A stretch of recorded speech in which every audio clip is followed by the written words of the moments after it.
Je veux vous parler aujourd'hui de croire sans signe. Nous avons tous des objectifs, des rêves, des promesses sur lesquelles nous nous appuyons. Et quand nous voyons la faveur de Dieu, des portes s'ouvrir, notre santé s'améliorer, les bonnes personnes arriver, il est facile de croire. Nous savons que Dieu agit. Mais parfois, nous faisons de notre mieux. Nous prions, nous croyons et rien ne se passe. Le rapport médical ne s'améliore pas. Les portes restent fermées. Nos finances ne progressent pas. Il n'y a aucun signe que cela va arriver. Il est facile de se décourager et d'abandonner ce en quoi nous croyons. Mais l'Écriture dit, Hébreux chapitre 11, verset 1, « La foi est une démonstration des choses qu'on ne voit pas. » Si vous pouvez le voir, cela ne demande aucune foi. Quand on a des preuves, il est facile de rester encouragé. Mais pour atteindre votre destinée, il y aura des moments où il n'y a aucune preuve. Toutes les circonstances disent, tu ne guériras jamais, tu ne rencontreras jamais la bonne personne, tu n'accompliras jamais ce rêve, tu n'es pas mieux qu'il y a un an. On pense, Dieu, si seulement tu pouvais me donner un signe, juste un indice que tu agis. Si seulement je voyais quelque chose s'améliorer. C'est alors que vous devez puiser au plus profond de vous-même et dire, je n'ai pas besoin de preuves. Je ne suis pas influencé par ce que je vois, je suis influencé par ce que je sais. Et Dieu, je sais que tu es fidèle à ce que tu as promis. Ce n'est pas parce que vous ne voyez aucun signe que Dieu n'est pas à l'œuvre. Ne croyez pas ces mensonges qui vous disent que rien ne se passe. Dans le domaine invisible, Dieu organise tout en votre faveur. Il aligne la guérison, les bonnes personnes, la promotion. Et le fait que vous ne voyez rien, c'est Dieu qui vous montre, qui vous fait confiance. Vous n'avez pas besoin de tout voir pour continuer à avancer. Vous avez mûri au point de marcher par la foi et non par la vue. Là où Dieu veut vous emmener, l'avenir extraordinaire qu'il a prévu exigera que vous croyiez sans signe, que vous lui fassiez confiance sans preuve. Si vous avez besoin de tout voir pour rester encouragé, pour continuer à croire, cela limitera jusqu'où vous pouvez aller. Vous devez réussir ce test. Restez dans la foi quand rien ne s'améliore.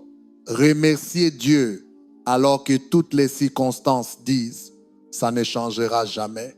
Et vous êtes peu, être là maintenant. Vous priez, vous croyez, mais cela ne semble servir à rien. Vous ne voyez aucune preuve. Vous avez l'impression que Dieu est en vacances, qu'il n'entend même pas vos prières. Le silence ne veut pas dire que Dieu vous a oublié. Il voit votre fidélité. Il vous voit faire ce qui est juste même quand c'est difficile. Quand vous auriez pu abandonner, vous avez persévéré. Vous aviez envie de vous plaindre, mais vous avez continué à louer. Quand toutes les pensées disaient que cela n'arriverait jamais, vous avez continué à remercier Dieu parce qu'il agissait. Laissez-moi vous encourager. Votre moment arrive. Ce que Dieu a promis est en chemin. Ne vous laissez pas décourager. Ne laissez ni les gens, ni les retards, ni les doutes vous convaincre d'abandonner. Votre percée est déjà prévue. Votre miracle est déjà enclenché. Il semble que rien ne se passe, mais soudain, tout va changer. Soudain, le rêve va s'accomplir. Soudain, la bonne personne va apparaître. Jésus a dit à Thomas, Jean chapitre 20, verset 19, « Parce que tu m'as vu, tu as cru. Heureux ceux qui n'ont pas vu et qui ont cru. » Tu ne l'as pas encore vu, mais tu continues à croire. Dieu dit qu'une bénédiction arrive. Parce que tu crois sans preuve, crois sans signe. La faveur arrive, la guérison arrive, la victoire arrive. Ne sois pas un Thomas. Dieu, montre-moi un signe. et alors je croirai. Que mes circonstances s'améliorent et je resterai dans la foi. Ouvre cette porte et je saurai que tu agis. Dieu cherche des gens qui croient sans signe, qui ne sont pas influencés parce qu'ils ne voient pas, qui n'ont pas besoin de preuves pour croire que Dieu est à l'œuvre. Dans 2 Roi chapitre 20, le roi Ézéchias est tombé gravement malade. Il était près de la mort quand le prophète Ésaïe est arrivé au palais. Je suis sûr qu'il espérait de bonnes nouvelles. Peut être qu'Ésaïe viendrait prophétiser que les choses allaient changer, qu'il allait guérir. Mais ce n'était pas ce qu'il avait imaginé. Ésaïe a dit, « Roi Ézéchias, j'ai une parole de l'Éternel pour toi. » Dieu dit, « Mets ta maison en ordre car tu vas mourir. » Il n'a pas dit, « Peut être que tu ne survivras pas. Il y a une chance que tu n'y arrives pas. La situation n'est pas bonne, roi. » Non, il n'y avait aucun doute. C'est la fin. Tu ne guériras pas de cette maladie. Ézéchias aurait pu se laisser abattre, sombrer dans le désespoir, abandonner. Mais il a commencé à prier. Il a rappelé à Dieu tout le bien qu'il avait accompli, comment il avait démoli les sanctuaires païens, supprimé les idoles. Il a versé son cœur devant Dieu et lui a demandé, dans sa miséricorde, de lui accorder la vie. Avant même qu'Ésaïe n'ait quitté l'enceinte du palais, Dieu changea d'avis et dit à Ésaïe de revenir avec un nouveau message. Il dit, dis à Ézéchias ceci, Ézéchias, l'Éternel a entendu ta prière et il va te guérir. Dans 3 jours, tu te lèveras de ton lit et il ajoutera 15 années à ta vie. Imaginez l'excitation, l'émotion d'Ézéchias. Il venait de recevoir une promesse incroyable. La sentence de mort avait été annulée. Mais Ézéchias, un peu comme nous, après l'enthousiasme, a commencé à douter. Comment savoir que je vais guérir? Je n'ai pas meilleure mine, je ne me sens pas mieux, rien n'a changé. Le doute est apparu. Est-ce que ça va vraiment se produire? Est-ce bien ce que Dieu a dit? Ézéchias dit à Ésaïe, quel signe l'Éternel me donnera-t-il pour prouver que je vais guérir? En d'autres termes, Ésaïe, j'apprécie ton message, c'est encourageant, mais j'ai besoin de preuves. Je dois voir quelque chose pour pouvoir croire. Il faut que Dieu me montre qu'il va vraiment le faire. Ésaïe dit, très bien, Dieu va te donner un signe. Veux-tu que l'ombre sur le cadran solaire avance de 10 degrés ou recule de 10 degrés? Ézéchias répondit, en arrière. Et ils virent ensemble l'ombre faire marche arrière, défiant les lois naturelles. Dieu est miséricordieux. Parfois, il vous donnera un signe. Mais voici ce que je veux souligner. Si vous vivez selon ce principe, Dieu, prouve-moi que tu vas faire ce que tu as dit. J'ai besoin de preuves. Si je ne vois rien, je ne croirai pas. Alors vous ne parviendrez pas à la plénitude de votre destinée. Peut être qu'à l'image d'Ézéchias, vous priez pour un signe, mais vous ne voyez rien. Le cadran solaire ne recule pas. La bonne attitude, c'est Dieu, je n'ai pas besoin d'un signe. Tu n'as pas besoin de me prouver que tu vas le faire. Tu m'as déjà prouvé qui tu es. Tu as déjà ouvert des chemins là où je ne voyais aucune issue. Tu as déjà ouvert des portes que je n'aurais jamais pu ouvrir. Tu as déjà vaincu des géants bien plus grands. Tu as déjà brisé des chaînes que je ne pouvais briser seul. Dieu, je te fais confiance sans aucune preuve. Je ne suis pas un Thomas. Je n'ai pas besoin de voir pour croire. Je ne suis pas un Ézéchias. Tu n'as pas besoin de me prouver que tu es fidèle. Tu l'as déjà prouvé. Oui, bien sûr, c'est formidable quand Dieu donne un signe, mais ne comptez pas dessus. Ne devenez pas dépendant du visuel pour croire. Cela ne demande pas beaucoup de foi. votre foi prend vraiment vie quand il n'y a aucune preuve.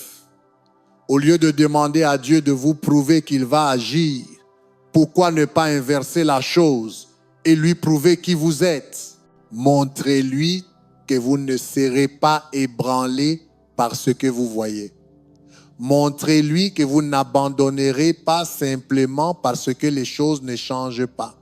Montrez-lui que vous resterez ferme dans la foi même lorsque toutes les circonstances disent « ça n'arrivera jamais ». Ce qui est intéressant, c'est que juste avant qu'Ézéchias tombe malade, il venait de vivre la plus grande victoire de sa vie. L'armée assyrienne se dirigeait vers lui et vers le peuple de Juda. Elle était bien plus nombreuse, avec davantage de ressources. La nuit avant l'attaque, l'ange de l'Éternel est intervenu dans leur camp et a tué 185 000 de leurs soldats. Les autres ont pris la fuite. Le peuple de Juda, Ézéchias, ont été épargnés. Vous vous dites, Ézéchias a-t-il besoin d'un signe? Il vient de voir une victoire surnaturelle.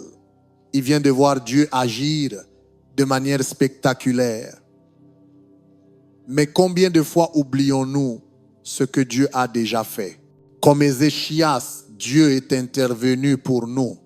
Il a renversé des situations, il nous a guéris, protégés, libérés, élevés. Si vous avez besoin d'un signe, repensez simplement à la bonté de Dieu dans votre propre vie. Repensez à comment il vous a fait traverser la pandémie. Comment il vous a donné de la force alors que vous pensiez ne pas pouvoir continuer. Comment il vous a promu alors que vous n'étiez pas le prochain sur la liste. Comment il a transformé votre enfant. Comment il a mis sur votre chemin une personne précieuse à aimer. Comment une seule bonne opportunité a fait décoller votre entreprise. Quand vous avez besoin de preuves, regardez en arrière et rappelez-vous la fidélité de Dieu. C'est ce qu'a fait Élie. Il y avait une grande famine dans le pays et depuis 3 ans et demi, il n'avait pas plu, pas d'eau, pas de récolte. Les gens survivaient à peine. Quand rien ne semblait différent, en plein cœur de cette sécheresse, Élie s'est présenté et a déclaré. 1er Roi chapitre 18 verset 41. J'entends le bruit d'une pluie abondante. Il était si audacieux qu'il est allé le dire au roi Achab. Cette sécheresse va prendre fin. La pluie arrive. Quand il a dit cela, il n'y avait pas un nuage dans le ciel, aucun signe de pluie. Dieu va parfois déposer dans votre esprit des choses qui contredisent ce que vous voyez. Il entendait une pluie en abondance. Il voyait un sol desséché, des cultures brûlées, la famine. La clé, c'est de ne pas laisser ce que vous voyez annuler ce que vous avez entendu. Si vous cherchez toujours un signe, vous allez être découragé. J'ai entendu pluie, mais je vois sécheresse. J'ai entendu guérison, mais je vois maladie. J'ai entendu abondance, mais je vois le manque. J'ai entendu liberté, Gabriel Lumière, mais je ne vois que dépendance, dépression, désordre. Quand je verrai autre chose, alors je croirai. Quand j'aurai une preuve, alors je pourrai espérer. Non, ne soyez pas comme Ézéchias, soyez comme Élie. Vous n'avez pas besoin d'un signe. Dieu n'a pas besoin de vous prouver qu'il va accomplir ce qu'il a promis. Vous avez vu sa fidélité. Vous avez une histoire avec Dieu. Il a fait se produire des choses dans votre vie que vous n'auriez jamais pu provoquer vous-même. À vous maintenant de faire votre part. Croyez sans signe. Restez dans la foi même, sans preuve visible. Ne laissez pas ce que vous voyez vous faire douter de ce que vous avez entendu. Il y a une force immense dans le fait de pouvoir dire « Je ne vois aucun signe de ce que j'attends, mais ce n'est pas grave. Je n'ai pas besoin d'un signe. Je sais que Dieu est sur le trône. Je sais qu'il est au contrôle. Je sais que ce qu'il a commencé, il va l'achever. » Élie est monté au sommet du mont Carmel et il a commencé à prier. Il s'est incliné et a remercié Dieu pour la pluie qui arrivait, pour ce qu'il avait entendu dans son esprit. Il a demandé à son serviteur d'aller regarder de l'autre côté de la montagne pour voir s'il y avait un signe de pluie. Il ne dépendait pas d'un signe, il cherchait la bonté de Dieu. Il s'attendait à la pluie. C'est différent de « je ne croirai que si j'ai un signe ». Son attitude était « je sais que Dieu agit, cela peut arriver à tout moment. Je sais que la pluie arrive ». Il avait cette confiance, cette foi inébranlable. Le serviteur est revenu et a dit « désolé Élie, pas de nuages. Le ciel est parfaitement clair. J'ai vérifié le radar, Doppler ultra précis, rien à signaler. » Élie ne s'est pas découragé. Il n'a pas dit « Dieu, j'ai du mal t'entendre ».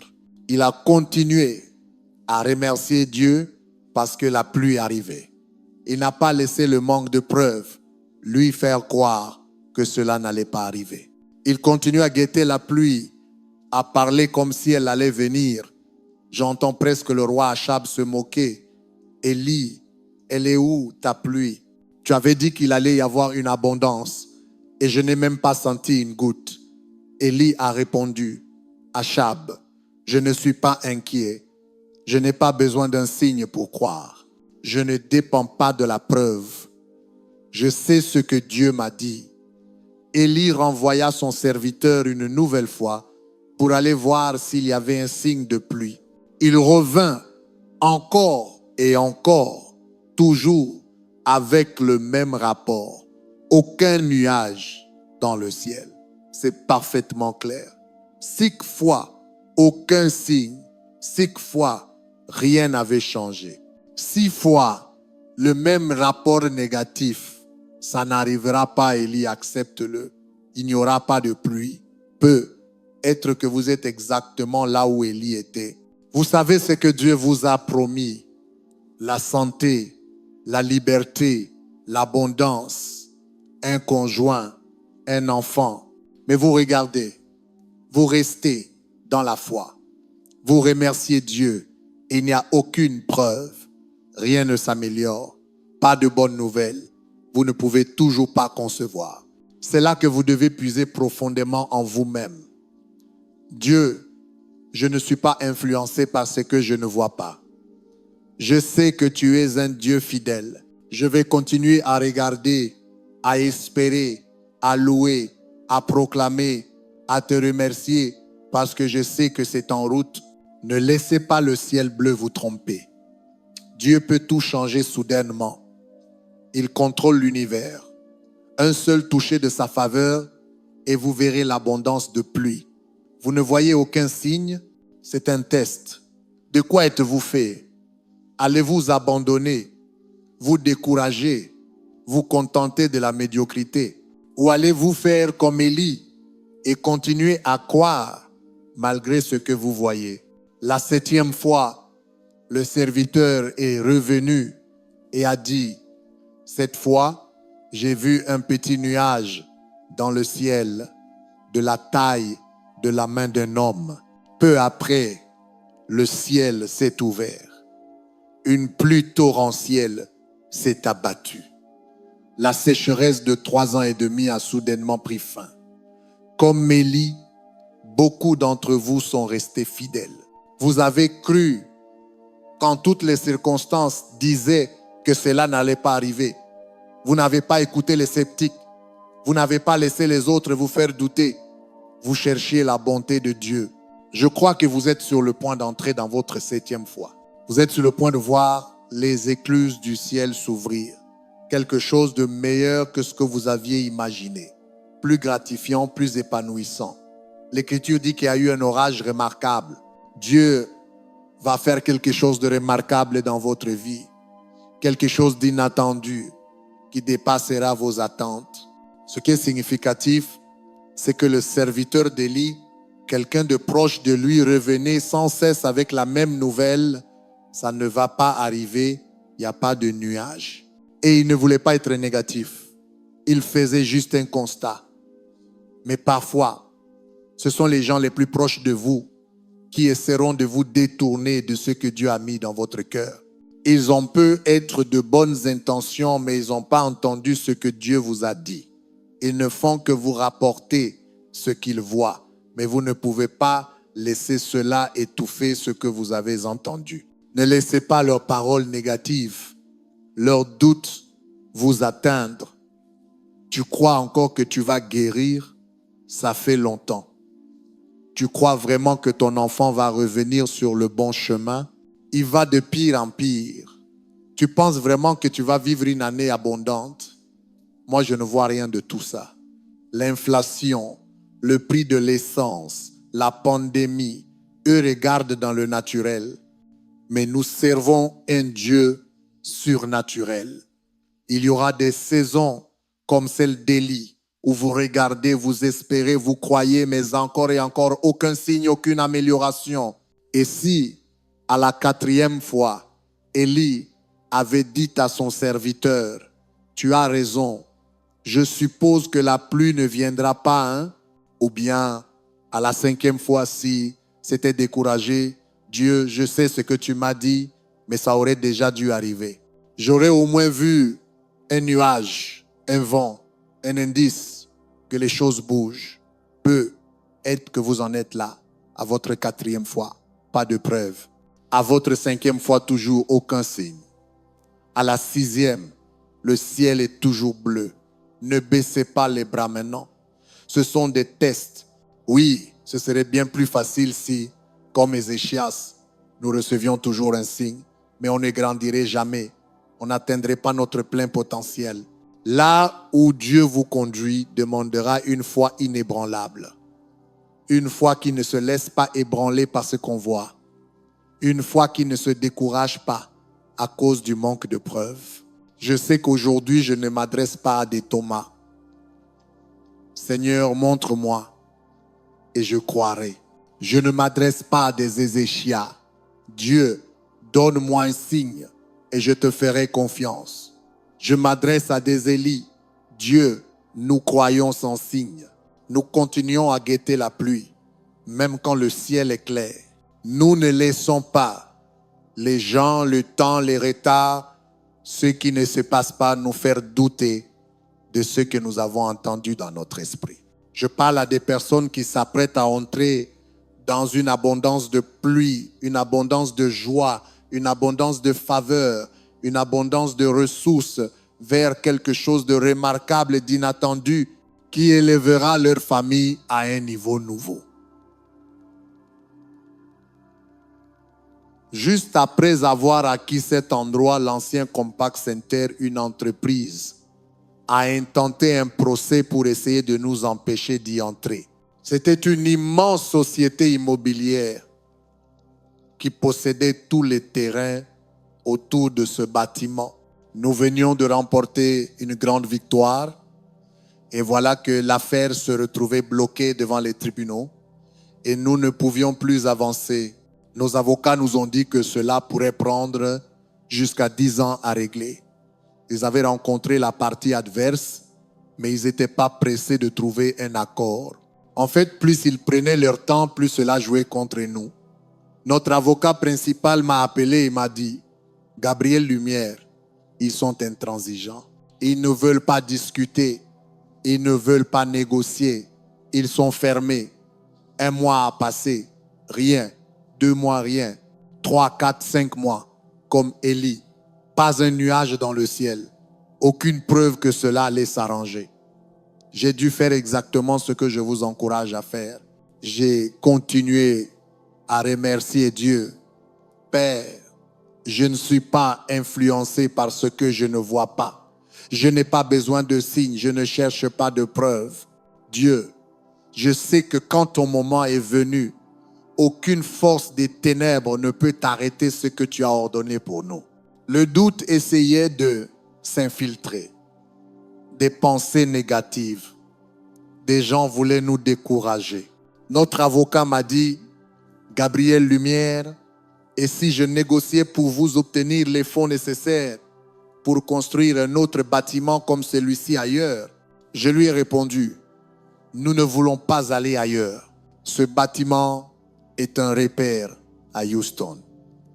2 millions de Houstoniens y venaient chaque année depuis 30 ans.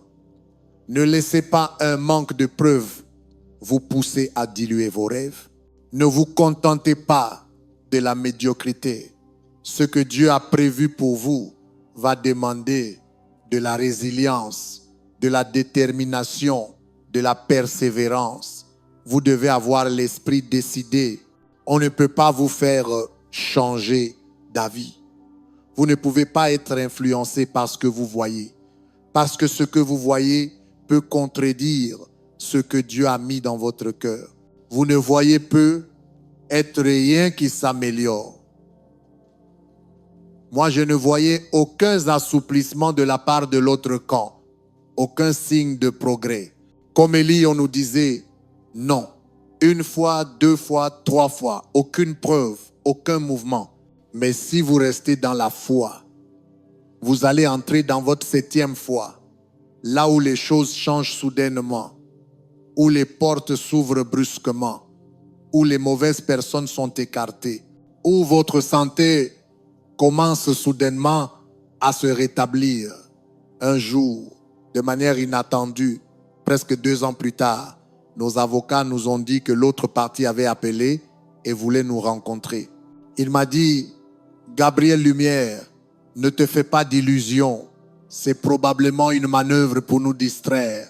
Il ne savait pas que mon espérance était déjà levée. Depuis 2 ans, je remerciais Dieu. Je guettais sa bonté. Je m'attendais à sa faveur. Nous avons rencontré le PDG de l'entreprise. La première chose qu'il a dite fut, Gabriel Lumière, je vous regarde à la télévision chaque semaine et mon gendre est pasteur de jeunesse. Dieu sait comment amener les bonnes personnes au bon moment.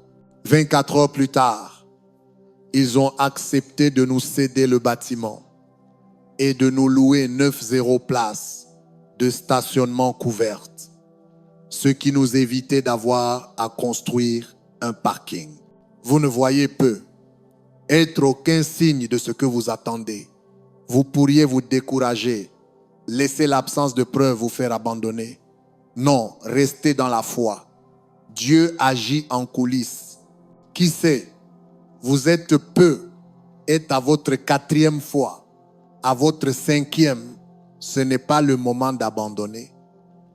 Vous êtes plus proche que vous ne le pensez. Votre 7e fois approche. Cela va arriver soudainement, de façon surnaturelle, quelque chose que vous n'auriez jamais pu provoquer par vous-même. La vérité, c'est que ce PDG aurait pu se manifester 2 ans plus tôt. Il aurait pu venir au bout de 3 mois. Je n'aurais pas eu à prier, à croire, à faire confiance. Mais ces saisons où nous devons attendre, croire, ne pas être influencés par ce que nous ne voyons pas, sont celles qui nous préparent au nouveau niveau que Dieu a en réserve. Ne soyez pas découragés parce que cela ne se produit pas selon votre calendrier. Tout est en train de servir le plan de Dieu. Quand vous attendez, que vous restez dans la foi, que vous continuez à croire sans aucun signe, vous êtes en train de grandir. Vous montrez à Dieu de quoi vous êtes fait. Au lieu que Dieu doit vous prouver qui il est, c'est vous qui lui prouvez qui vous êtes. Je vais dire, n'importe qui peut se décourager. N'importe qui peut être un Thomas. Je ne croirais que si je le vois. Mais Dieu cherche des Élie. Des personnes qui ne sont pas ébranlées par le manque de preuves. Des personnes qui ne diluent pas leurs rêves. Des personnes qui croient sans signe. À 17 ans, Dieu a mis un rêve dans le cœur de mon père. Qu'un jour, il serait pasteur d'une église comptant des milliers de personnes. Il a grandi dans une grande pauvreté, a quitté la ferme et en 1959, lui et ma mère ont fondé une église un jour de fête des mères avec 90 personnes. Il a fini par appeler l'église Centre international de rayonnement. En réalité, c'était une petite église de quartier, mais il l'appelait international parce que ce rêve vivait encore en lui. Pourtant, pendant 13 ans, l'église n'a pas vraiment grandi. Elle comptait moins de 200 personnes. Mon père savait ce que Dieu lui avait dit, une église avec des milliers, mais il n'y avait aucune preuve. Il aurait pu se décourager. Dieu, montre-moi un signe. Fais-moi savoir que cela va arriver.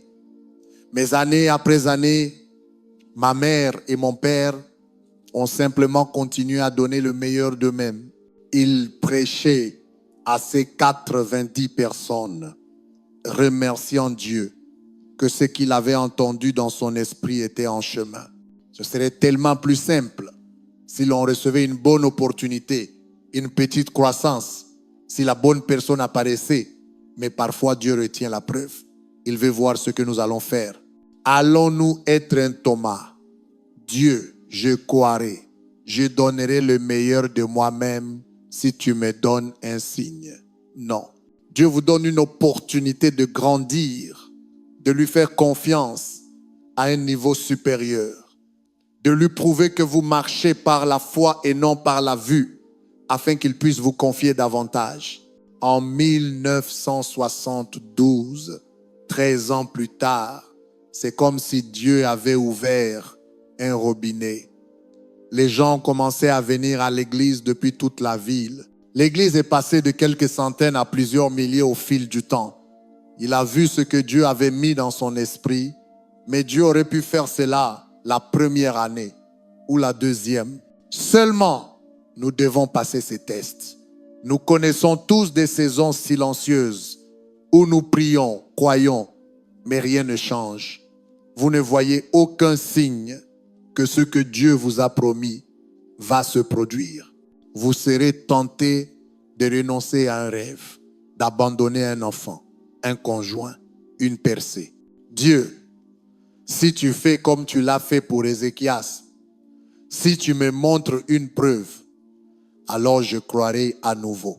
Mais la plupart du temps, ce sera comme pour Élie. Aucun signe. Des gens qui disent que ça n'arrivera pas, des pensées qui vous disent il ne pleuvra jamais. Faites comme lui. Ne soyez pas influencés par ce que vous voyez.